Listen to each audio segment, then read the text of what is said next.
Hello, and welcome to the Neurodiverse Collaborative podcast, where we share voices, stories, and ideas from the neurodiverse community.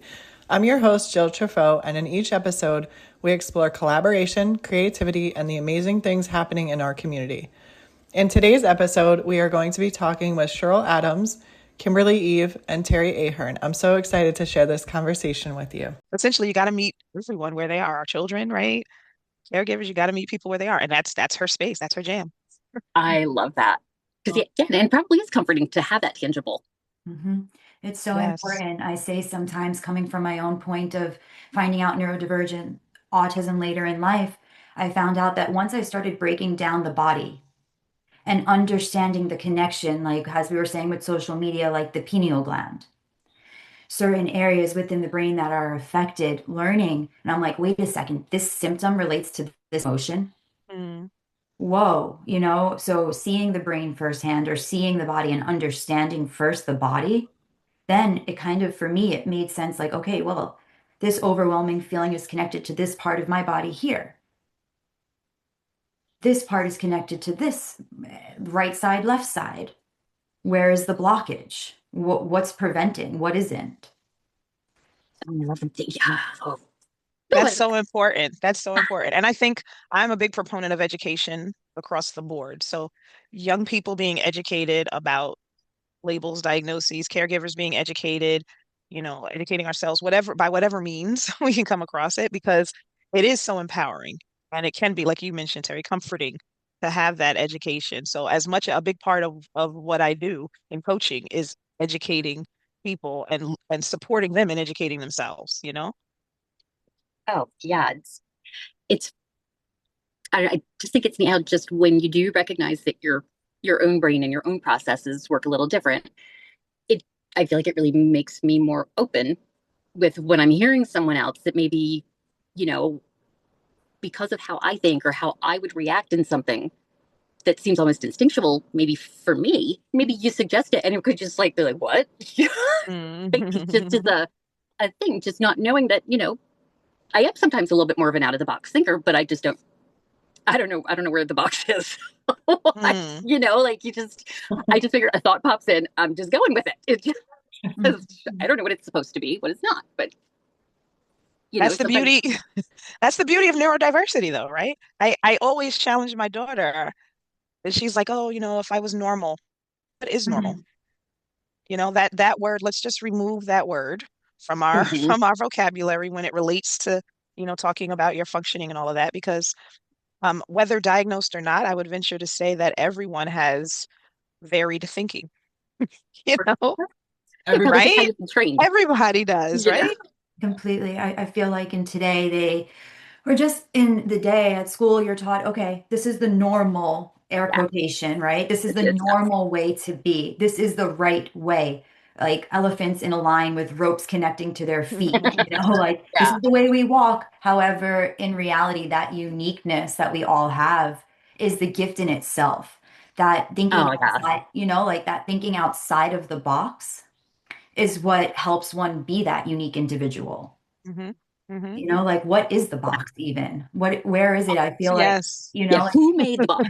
I'm like on That this is rant right now, but I No, love but it. that is so true. I literally was talking to a mother just yesterday as we're devising a plan of action for her IEP meeting, individualized education plan.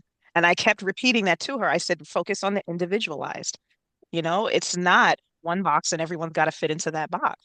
So my goal and my reason for being there at the meeting is to support you in having everyone, all the powers that be, all the educators, the clinicians, stop, pause, and focus on the individual. What is individually needed? It's not we already have this box and we're going to make this student fit. No, we are adjusting. Maybe it's I don't know, geometry is not my strong suit, but maybe it's a circle, maybe it's a hexagon, maybe like that's individualized. That's Yeah. what it's about. it's That's true. the beauty of the neurodiverse collaborative, right? Yeah. Because we're all meeting here in the middle, but we're individuals, we have our quirks, our differences, our Mhm. varied Oh, thinking, yes. but it's a beautiful thing. We collaborate, right?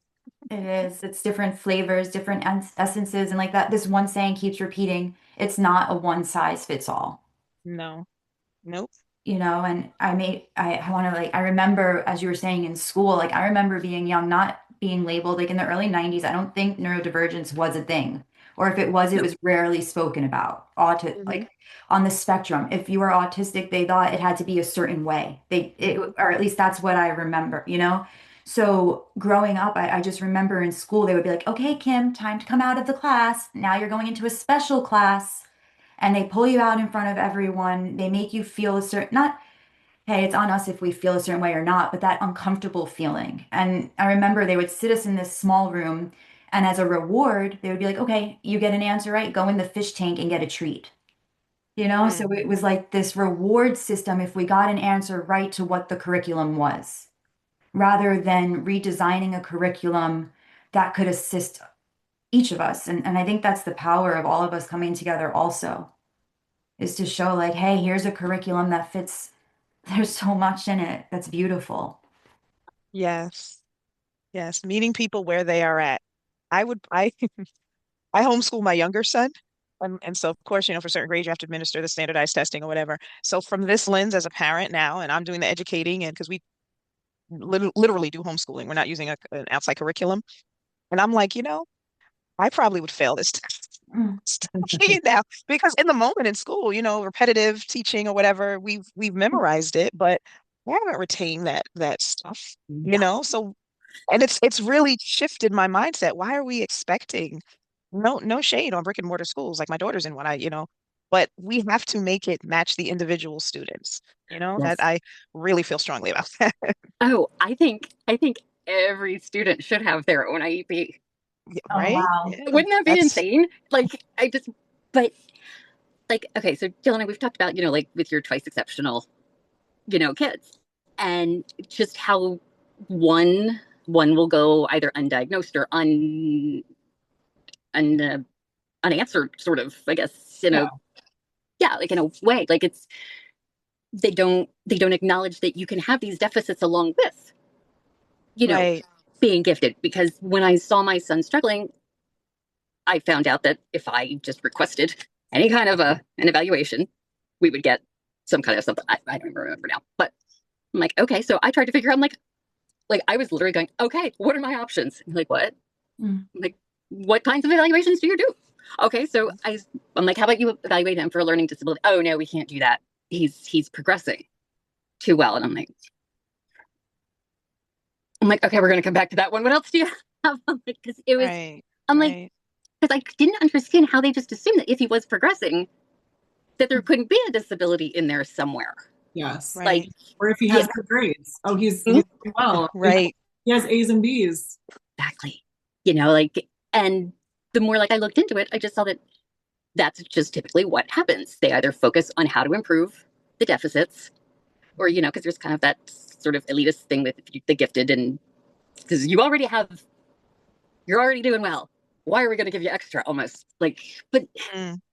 but that was where my son's behavior problems came from. Like he got a little bored, a little unstimulated, and he'd make his own, which Mhm. you get in trouble then. So Yes. just That's that's so interesting that you mentioned that because everyone's functioning is different, and that's why I can't say it enough, individualized. So like you said, a gifted student might have an underlying disability or an underlying neural difference or neural challenge that necessitates an evaluation that would then enable the school or whatever setting they're in to adjust how they are approaching the academic of that student or the behavioral, you know, um, interventions and things like that.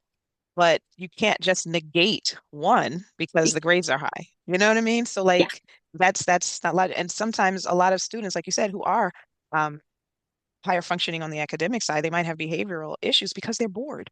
Mhm. Those behaviors are sometimes a manifestation of their disability. And so schools need to realize that rather than just punitively going after the behavior, yeah. it's like, okay, maybe they need to be more challenged, and are we building systemically those type of things for parents to access for their young people? And This, Social aspect too, like not just academics, like school is for socialization too, and yeah, yeah. life skills. Like that's all part of education. It makes yeah, it makes me think about when y'all are talking. first like temperature gauges, like within the school system, so to say. And it's not knocking, because just like we were talking about when we first started the record, was if one isn't aware of how the body functions, how is one going to understand that it's not a disability, it's not being different or not normal? How is one going to understand without the awareness, right? So it makes me feel like temperature gauges. So it's like, okay, if one is getting A's, however, one is not stimulated enough because they're so intelligent and they need a higher level of wording or different wording, but whoever's writing the schools, if they're not aware, which doesn't make them wrong or right or bad or good, just, and how does one spread the awareness in a way that helps them get to it on their own, Mm. whomever is writing it, rather than saying, you need to do this or this isn't good, whatever it may be. How does one come to that understanding for themselves if they don't understand it? Mm-hmm. And it's almost like you first have to let them know that there is something there to Mhm. to look at. Almost like, I don't know, I'm trying to think No, of, like, yeah. as you're saying it, like in terms of doing it, like if nobody makes you question anything, and if you do just accept that this, okay, this, and which, honestly, I think that's what you do through most of the school years. This is what you do. Okay. Mhm, mhm. You Yeah, follow yeah. along, you do your things, you know, it said the elephants in the like, you just do, you follow along. You don't. Right, right. That's how that system is built.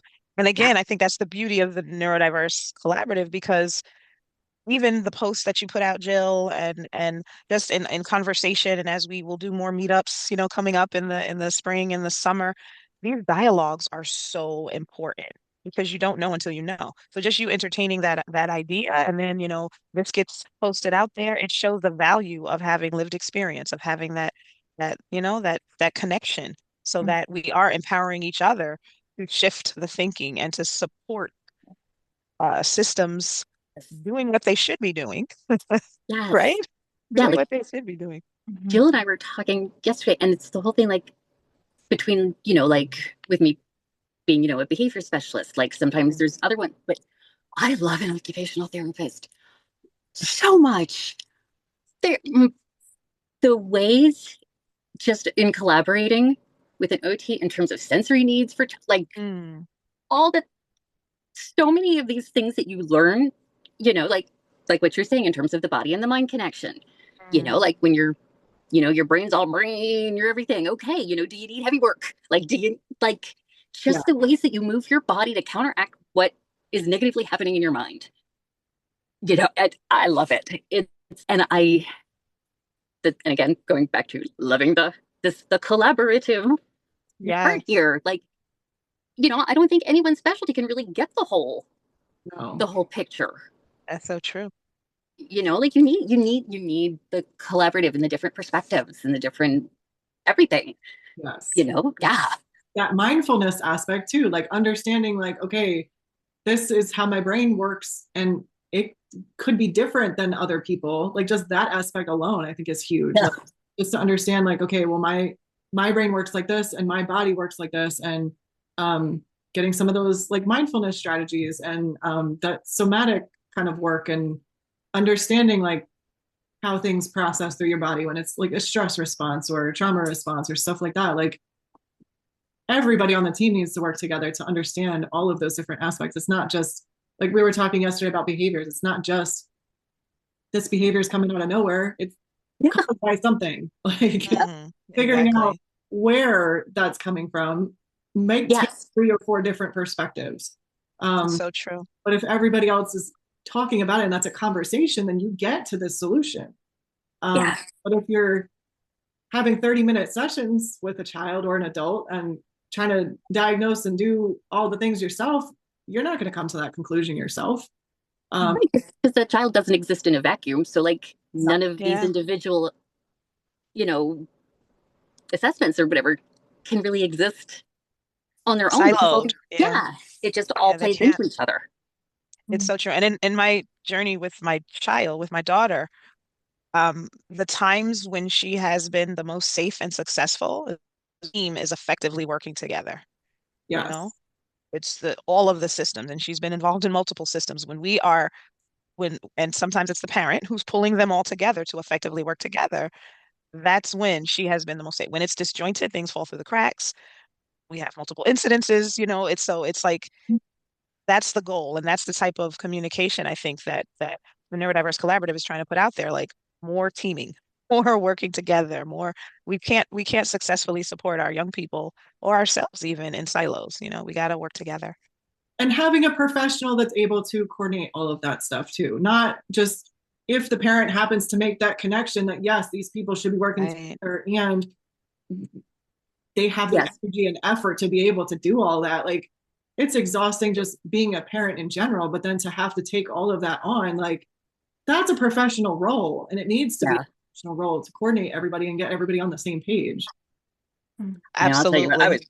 I was very glad I was staying home with my son when he was going through stuff, because I just remember thinking at one point, if I had a job, I would never be able to get any of this. Like, Yeah. yeah, just trying it is when you're trying to figure something out with them, like when they're younger and maybe problems first start to come up. And like I know for him, like I knew he was awesome, but I also knew he was different. But I'm like, I don't know, the older I get, the more different I find out I am when I didn't know, like all these things. So it's just, you're like, okay. And I think I made some mistakes early on with him based on my own experiences of like, like if I would see something in him that I knew I did, and just knowing my own just struggle socially all through school. And it was just not wanting him to experience that, instead of just letting him just be him. I mean, luckily I figured it out within a couple of years, but instead of just letting him be him and giving him the strength to just own his whole thing and not try and fit in and not try, but just, yeah, that was something that was kind of hard, like with your own pain of just knowing. But again, this is also a world now where you can say somebody is neurodiverse and there is, neurodivergent thinking, and you have all of these. And, it wasn't always said. I mean, I know it wasn't when I was, again, that's just weird. That was just all. Or just shy, just whatever. It was just, and that was a hard thing to do, to make sure I was doing what it was that he needed and not what I thought might be better for him. It was definitely a much better shift when it was, okay, no, this is important to you. Don't hide it, like just telling him, because it's so many interests. It's really hard, and a few things that keep coming up is like shift in perspective. Shift in perspective. Like three things came up listening to y'all, like as parents, and me as someone that, I guess, as the child growing up with this as well. So the three things that came up for me is one, shift of perspective, where we all come together and listening to everyone's story helps one plant a seed, and another shift occurs where it's like, whoa, wait, this is multidimensional. This is nonlinear. It's not just a straight line here. And what it then comes to mind is, I remember, Jill, you asked such an important question, which was, what would you tell your youngest self? Like, I believe that was one of the social media questions. Like, what would you tell your youngest self? And it makes me think, like, Terry, when you were speaking on your son in school, it made me think about, what would I tell my youngest self? Because I remember walking through hallways and being so overstimulated because of, we're going to just go there, the energy, right? Like, I didn't understand that it was a gift in itself to feel such energy. Just how do we work with the energy? How do we stay in our own frame, protecting our energy while there's so much of it? Oh, I love that. And it made me go really deep within my own body to start learning these things. However, it took a long time, like a very long time, in order to even get to that awareness that I'm able to control what's inside, and the outside I work with and filter. So it's like, what would I tell my youngest self is like, hey, you are your own flavor of normal, right? Like you are your own being. And I wish I was able to tell myself, just find that one person that went through it, right? So you can talk to them, because if the parents don't understand, it's not the parents' fault. Again, it's that awareness, right? So if we can find that one being that we can relate to, whether it's a mentor, someone that passed on, that's no longer on this earth, someone that is, however it is, That's the most important gift right there, because then it's like, wait a second. Just because this person can walk and talk and be this way in crowds, but I'm this, do you know what type of artist you are? You are phenomenal. You are so powerful. It's like the Albert Einstein of artists, right? And we all have this gift. But this is the last part. And listening to all of y'all talk just now, the also important thing here, and what just came out that I circled around, was burnout. As parents, as teachers, as doctors, as all of us, how do we nourish ourselves so we can be there and show up fully? Like, how do we handle the burnout from thinking too many things or trying to solve everything at once? Yeah, because sometimes, That's yeah, then, yeah, you get a lot of thoughts in your head, and I don't know, I don't think I know how to handle them. Mine You know? when I get too many, like honestly, I don't think I do. it's true. I think you said the phrase, and correct me if I heard you wrong, but mind shift. Did you say that phrase? I think that's a very big component of maintaining stability and consistency and persistence and all of that. That's necessary no matter what arena we're in. Um, and giving ourselves a lot of grace. I talk a lot about that when I meet with caregivers, like um, and sometimes, not to turn it to a negative, but grieving expectations, Mhm. because we generally have expectations for ourselves. As parents, we have expectations for our children, and that's fine, but that might not be reality, and that's okay. That's okay. That's something that I did use a mentor to help me to come to terms with, because literally going through the journey with my daughter, like Google pictures that would give flashbacks of moments, I'd be in tears because that was my expectation was connected to that. Mhm. But now our reality was different, and I had to come to terms with the fact that that's okay. Give myself grace, give my daughter grace, that that's okay. It's not bad or negative, it's different, you know? So I think that mind shift is really, really, really important. I even created a training based upon that, because and like I said, in every arena, right, provider wise, you know, caregiver wise, just self, you know, directional, sometimes we have to do that mind shift in order to avoid burnout, Mhm. you know, in order to maintain or to progress. We have to just shift our minds a bit. And also having a mind shift, like in your thinking. Mhm. I feel like a lot of people think that no, if I believe something is right today, like if you change your mind on that, like feel like there's something negative in that. Like it, Right. like I'm not finding the right words for it, but just that it almost, I don't Like it's a like, failure or yeah, something. or like you lose Yeah. credibility in some way or something because you changed from this to this. Mhm. Well, okay, I thought this when I had this much information. Now that I know other things, and I think that's the part, like Cheryl, you're saying too, like keeping your mind open Mhm. Hmm. Hmm. to those possibilities, like to the fact that there could be some reason, also there could be a reason that you need to shift your thinking from this to this. But it's that openness that you need to have. And I think finding a balance between being confident in your thinking and your knowledge and your understanding of a situation, but still being able to pivot from that. Like it Mhm. doesn't necessarily make that wrong or untrue or anything, but now that you have more information, it just maybe broadens the whole picture, like maybe just add some more layers to it or something, Completely. just Yeah, being open to learn and shift your perspective as needed, right? Like not Hmm. being stuck on one perspective and this is how it is. Yeah. yeah, yeah, for sure. It's like I'm loving hearing all these different things for you. It's like all of a sudden, like when I feel say something, I'm like, oh, yeah, like because I feel like I can almost feel like a little something just like dink in my brain when I hear something. It almost becomes a physical thing for me. I think Wow. I love when that. I yeah, love it's that. just and it just makes me so excited to hear because it does. It just adds more. It adds more depth and more layers to all the things that we're already talking about. That's the beauty of collaboration, right? That's Completely. Man, I should not have a swivel chair because I get all excited and I just Swivel away. me too. Let it flow. That's really great. You know, the one word that comes to mind is humility. And humility, right? Like, I don't have all the answers. I don't know it all. And when I do, I get humbled really quick with like that 2x4 stick, like not to bring spirituality into it, but it's true. And I feel with humility and, as you were saying, Cheryl, grace Hmm. and that openness in between, it makes me think of, and this is not in any sense than pure, something that like a tool that's helped me is that serenity prayer. Yes. Like, grant me the wisdom to know the difference between that which I can control and that to which I can't. And, just that grace to lean on something greater than ourselves, because in reality, it's like, I know I say, I don't know this, or I'm finding this out, or I need to know this or that or that. But even Terry, when you were talking, I was like, hold on a minute, like your soul knows everything.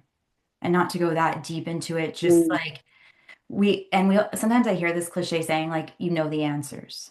You know it. Like you were born with them intuitively, so to say, or on a deeper level. And I think it's like, as you were saying, like once that seed plants in the brain of something new or something resonant, then it's like, okay, that's that inner knowing. That's where the soul is like, aha, I learned, like I took food from something bigger. So Yeah. it's a whole nother way to, Ah, it's interesting. that is interesting. Oh, Mhm. wow. It's almost like when somebody says something and maybe it was something you learned like a long time ago and you're surprised by maybe it's like a history thing. It's not like it's changed from when you were in school to now, but like maybe somebody will say something and I was surprised. I'm like, yeah, I think I knew that. I just don't remember that I knew that. Okay.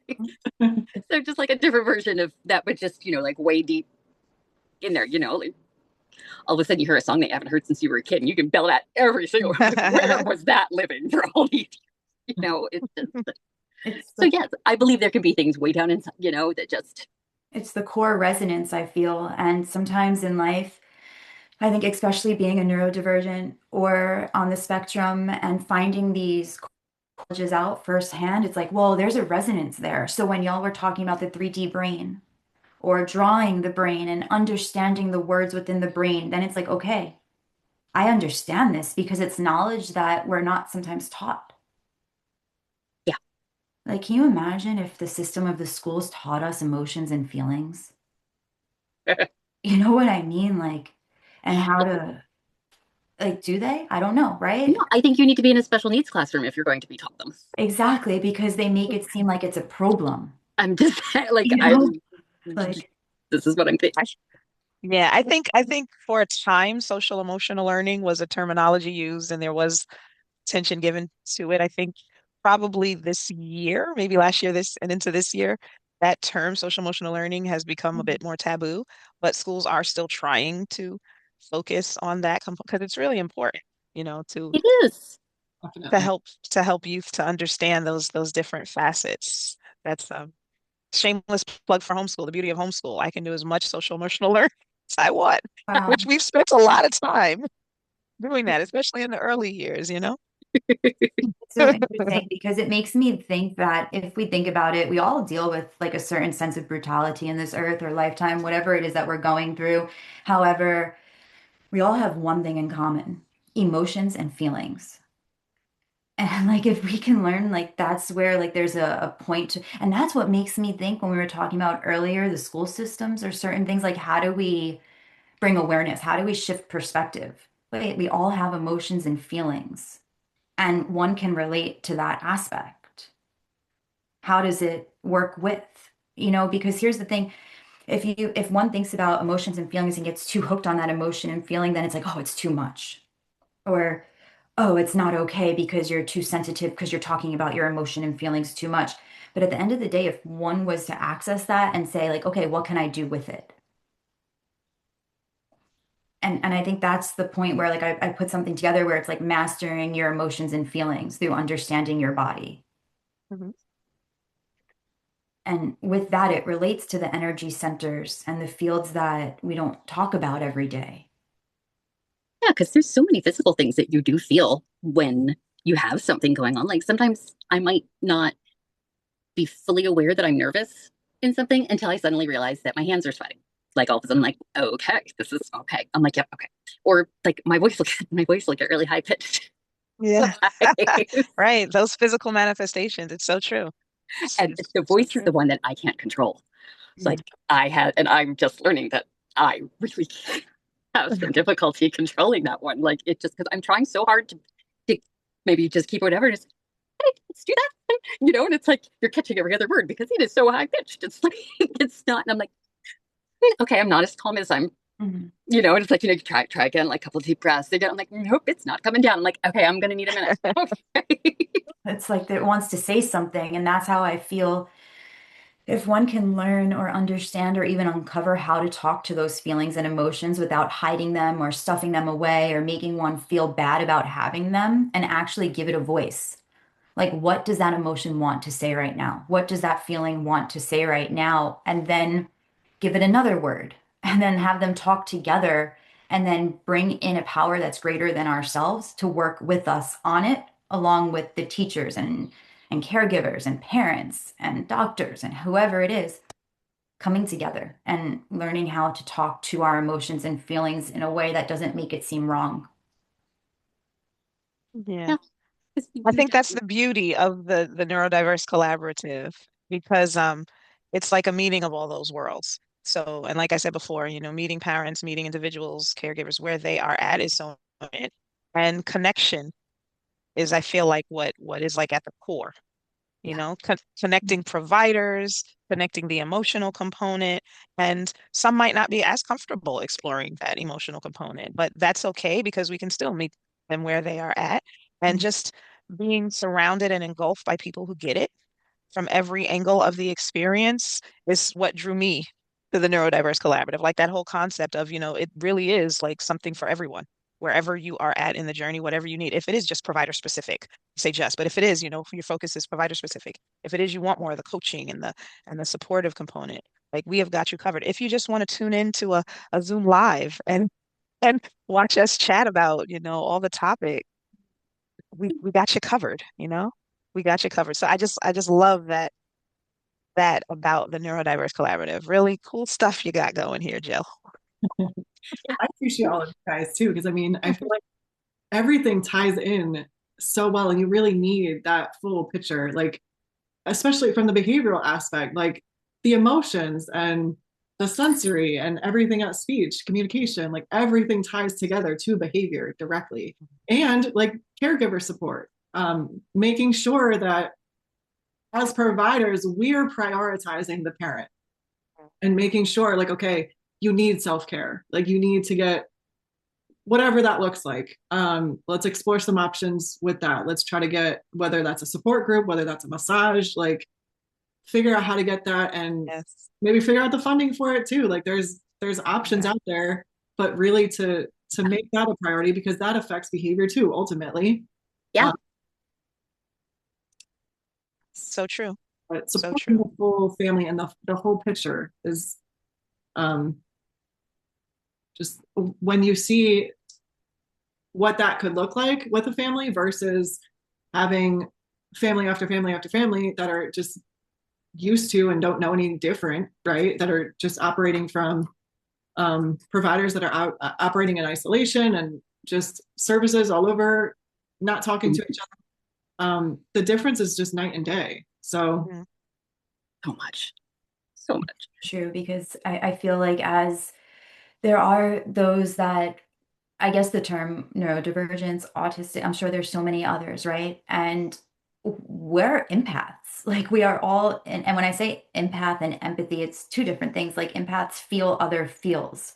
So if the caregiver, the doctor, all that is not taking care of themselves, the life coach, I mean, whatever it is, the coach, whomever, yeah.